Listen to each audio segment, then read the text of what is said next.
hello. This is Paula McDade with the Brilliant Awakening Telesummit Night 5. We are at the end and I cannot believe it, but I'm still very excited to be here with you all tonight to bring you this amazing guest that we have this evening. I'm so excited. Come on in and join us.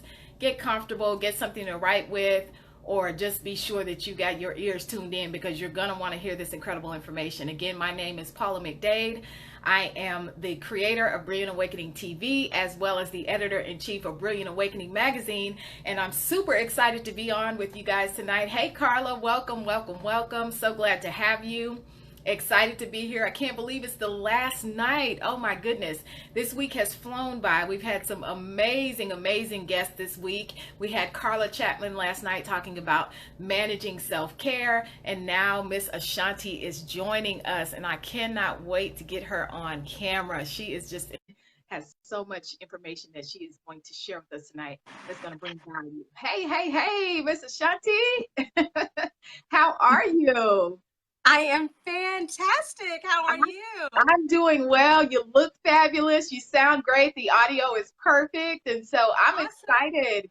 Yay. Hey, Alfreda, good to have you online. We have Carla joining us. So we are hoping that some more ladies will come in. Guys, come in and join us. Invite someone to watch this, share this on your wall with your followers. We want to make sure that all of you get this incredible information tonight. You do not want to miss this. This guest is someone that you want to get to know. She is just a go-getter. She's someone who is a powerhouse, and I cannot wait to hear from her tonight. I'm going to go ahead and read her bio so that we can get right into this content tonight. So, Ashanti Barnes, carrier of the gospel, a life strategist, an educator, author, and empowerment speaker. She is a servant leader and a spiritual midwife, facilitating others to birth and develop their God-given gifts. I love that. She is a kingdom builder who operates with the spirit of excellence in all her endeavors. Tonight's guest is truly living an abundant and rich life with purpose, on purpose, and is committed to enriching the lives of others through ministry and education, two passions that serve as major platforms for this creative and compassionate soul. Please join me in welcoming tonight's guest, Miss Ashanti Barnes. Yay! Hi, everybody. Yes, we are super pumped, excited to have you, Miss Ashanti, tonight. And I'm still getting to know Ashanti, but what I do know about her thus far, from just the short amount of time that we have known one another, she is such a cheerleader. I mean, she gets in there, and if she is for you, she supports you, she cheerleads, she just gives you kudos, and I mean, just an amazing supportive person. And so I'm just glad to say that I know you, Miss Ashanti. Likewise. Yes. So, we heard all of these accolades about, your ministry and your educational background, and you're an author and an empowerment speaker. But this spiritual midwife thing, that's a term that I've heard a lot lately, and I've used in reference to myself as well. And, maybe there's someone on tonight that doesn't have a clue what that is. Can you just unpack that for us a little bit and tell us what a spiritual midwife is? From my perspective, first of all, you have to kind of understand what a midwife truly is. In terms of child birth, a midwife is one who actually goes into the labor and delivery process with the expected mother. Yeah. So there is this mother who is carrying something that must be delivered. Mm-hmm. And that midwife is that person who pushes and who cheerleads and who coaches that person through the birthing process, who will not give up on that mother, although there may be some hard and difficult times in this process. Right. This is the person that keeps that mother focused on the end goal. This is the person who continues to encourage and empower and soothe and continue to just love on and just keep that person focused on exactly what is to come. Keep them focused on no matter what's going on during this time of hurt or pain or distress. This person keeps that mother on focus. So as a spiritual midwife, I do precisely that for those who have these gifts inside of them. You know, God has given us all gifts. We all have these tremendous callings and abilities and these mantles, and they take some developing, you know. But at some point, that thing that's inside of you has to be delivered. And sometimes it's hard and it's stressful and it's painful and you want to give up in the process, but you can't give up in the process because your blessing is on the other side of that pain. Your blessing is on the other side of that struggle. Your blessing is on the other side of that hurt. Your blessing, that thing that you're going through is only temporary. What you're trying to get to, the real prize, the real reward, the baby, that thing is so much more valuable than whatever it is you're going through. And it's worth going through the struggle, the stress, the strain to get to the prize. So my job as a spiritual midwife is to help you birth what's inside of you.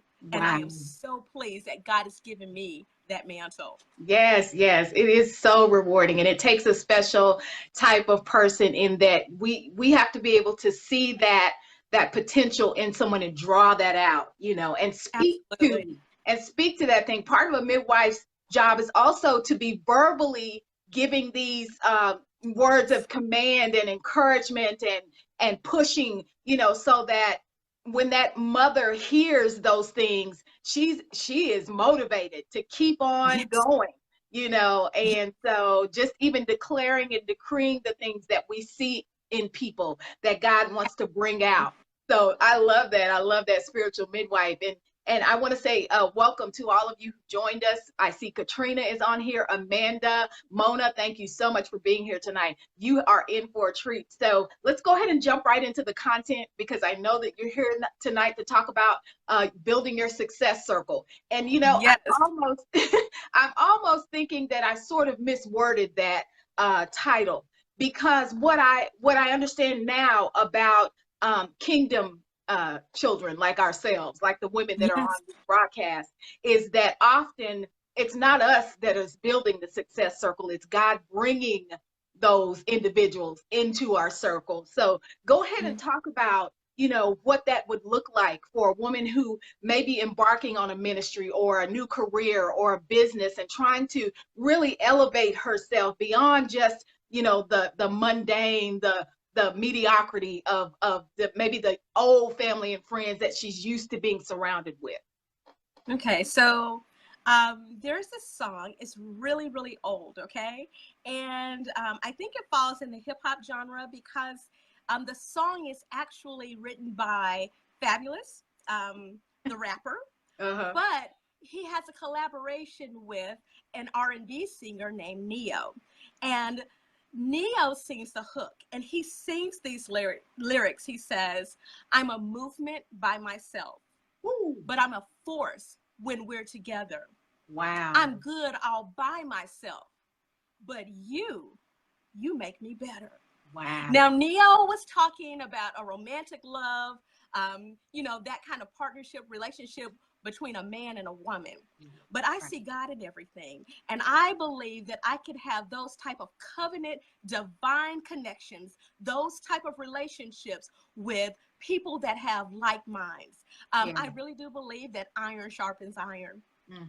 Yes. I really believe that when we connect, we could have a mutually beneficial relationship. So what does that look like for my success circle? I'm looking for people who will sharpen my iron, okay? There are going to be people that I pour into that will not pour back.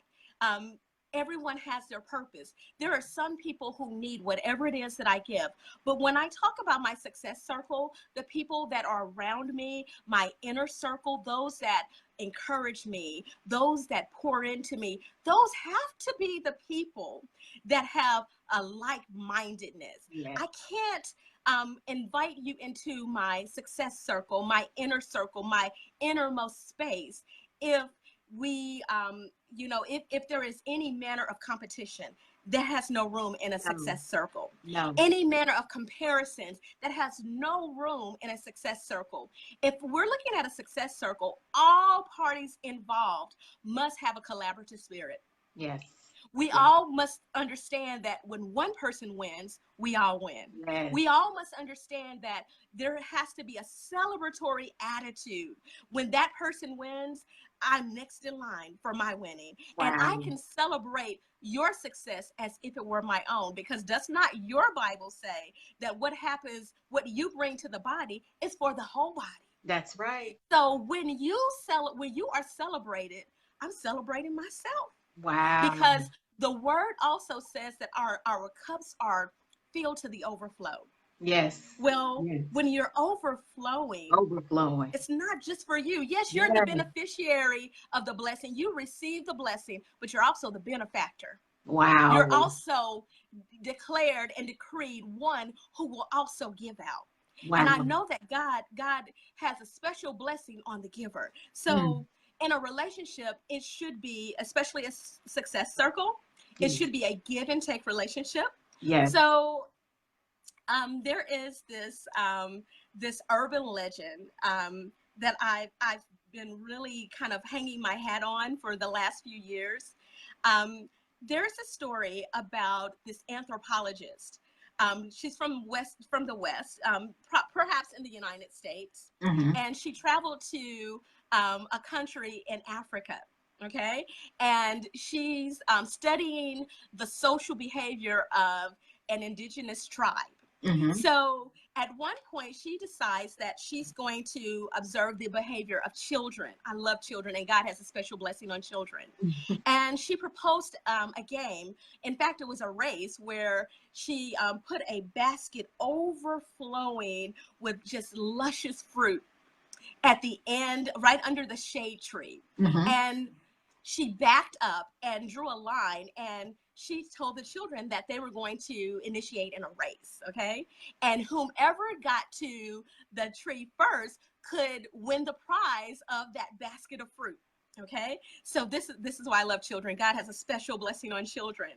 The children, when they realized what the prize was, Uh-huh. and that there was only one prize, all of the children linked hands together and ran to the tree together. Wow. When they got to the tree, they all sat in a circle. Okay, come on, Wow. circle. They Wow. all sat in a circle, and they all enjoyed this delicious, luscious fruit. So the anthropologist was baffled. She wanted to know, why did the children choose to run that way? The children simply responded, Ubuntu.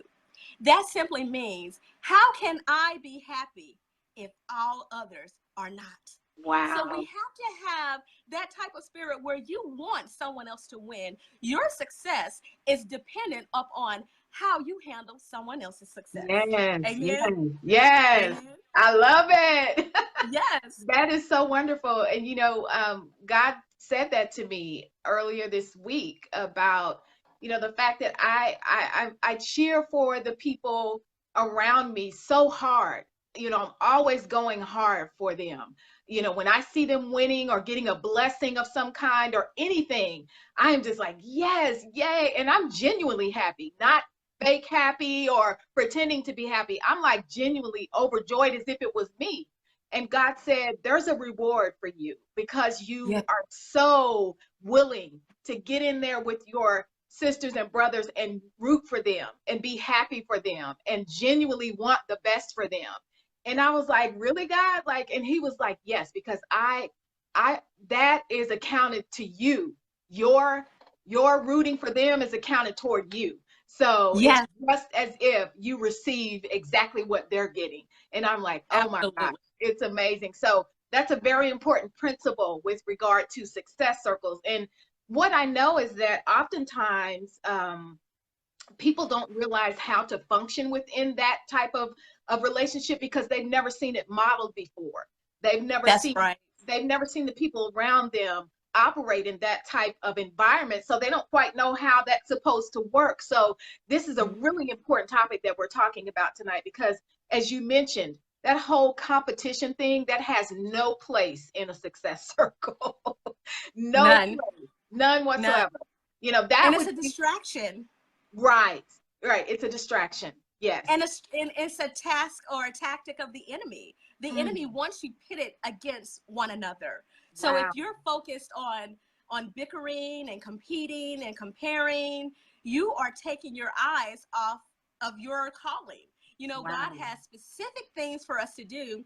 And if we've taken our eyes off of the mantle, the calling, this great task that he has for us, and we're easily persuaded to look in a way that is not of God. Right. Where it doesn't bring him glory and it doesn't edify others. Right. We have to be able to call that thing out, and it's really, really sad that we live in a time where people celebrate being petty. Yes. Yes. Yes. We live in a time where it is trendy to be shady. Wow. But that is a tactic from the pit of hell. It is. And I cast that thing down right now in the name of Jesus. Yes. Well, it's the original sin. It's the original sin that Satan did in the garden. Excuse me, I am so sorry. Sure. It's funny how when we start talking about that, suddenly I get choked up. That's the original sin that the enemy perpetrated when he went against God, and that's how he got kicked out of heaven, because he wanted God's position. Absolutely. He was in competition. And so God said, oh no, we won't have any of that. You got to go. You have to go.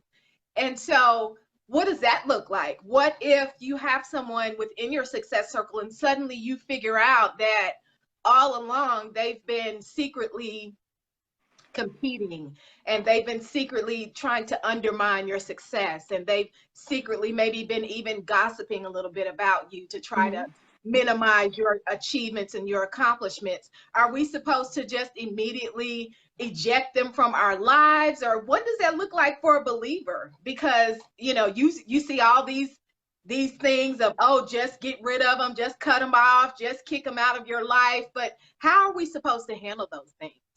You know what? I really think we ought to be led of God. There will be times where God tells you to stick and stay close. Perhaps that person should glean from your behaviors, your mannerisms, the way you handle things. But then there are other times where God may take you away from that person because they're absolutely toxic and they mean you no good at all. So, I was talking to my kindred spirit today. I think she's on now, Katrina, and I was telling her that sometimes we have to make sure that we're back on track. And so much so that when someone else is off track, I can't focus on that. Yeah. Don't focus on what's off track. Stay on track.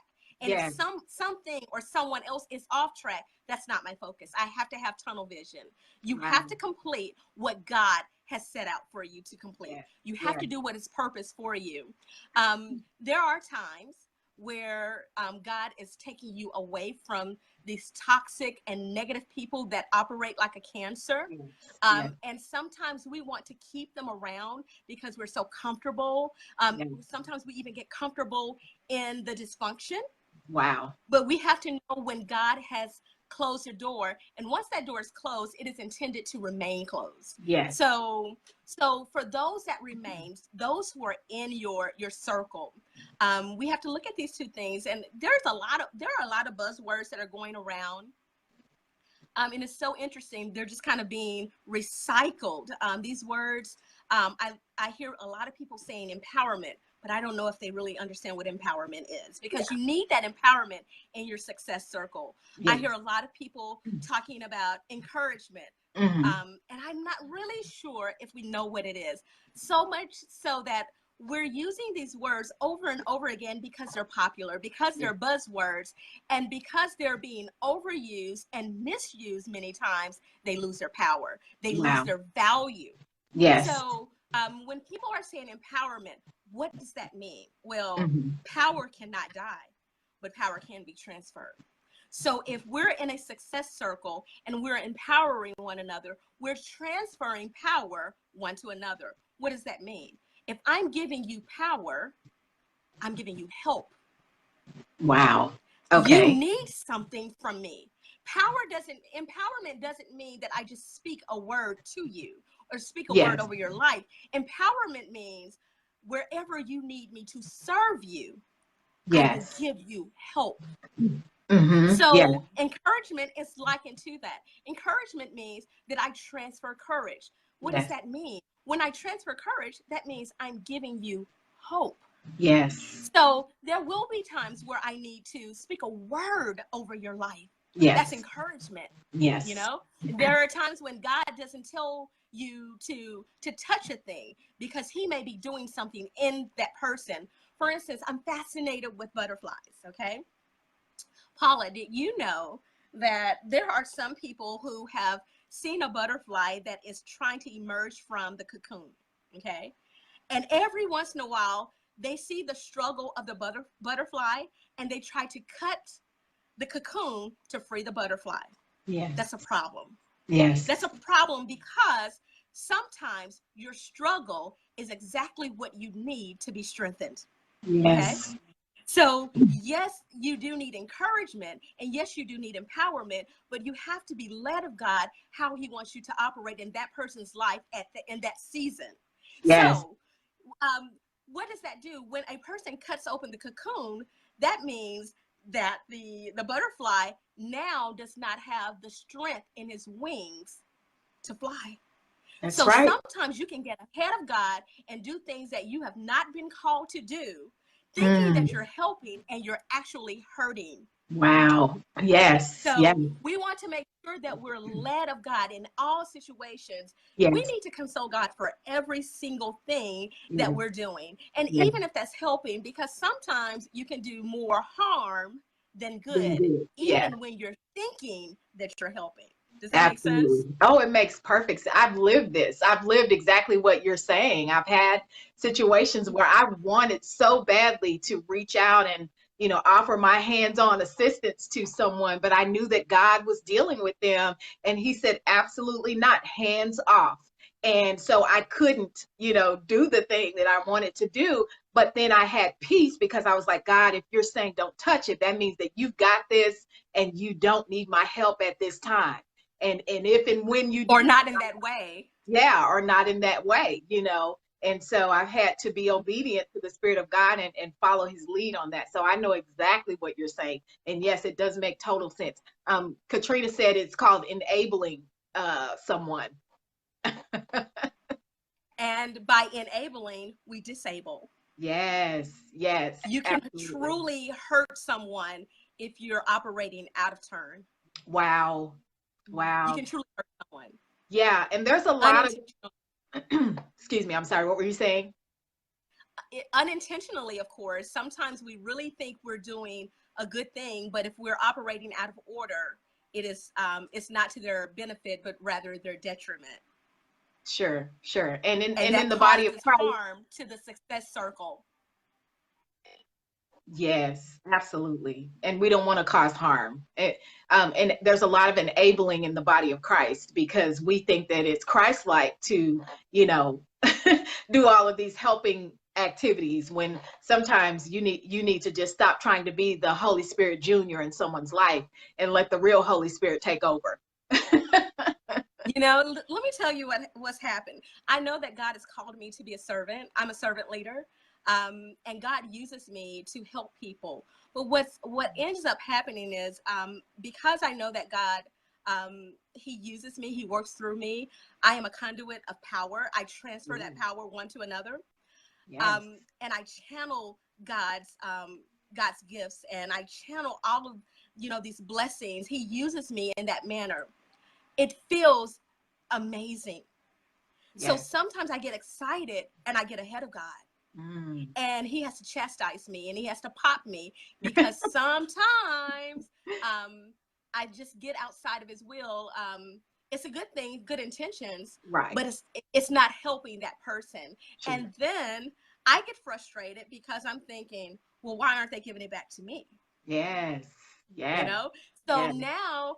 now there is bitterness that creeps up, or resentment that creeps up inside of the success circle, and it has caused rather than success, but it's caused a lot of negative, bad vibes, bad energy, and it causes the relationships to unravel. Wow. Wow. That is a, that's a tightrope walk to really, really hear from God on how to manage those relationships. And so that you continue to have that iron sharpening iron type of effect on one another.